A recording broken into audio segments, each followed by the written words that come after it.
3 pintinhos.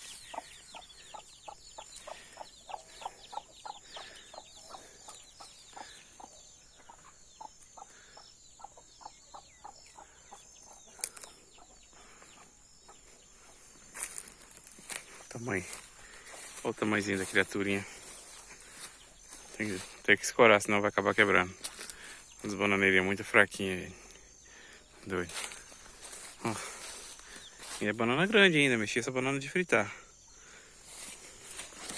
Então, o bom mesmo é esse aqui, ó. Quem conhece isso aí?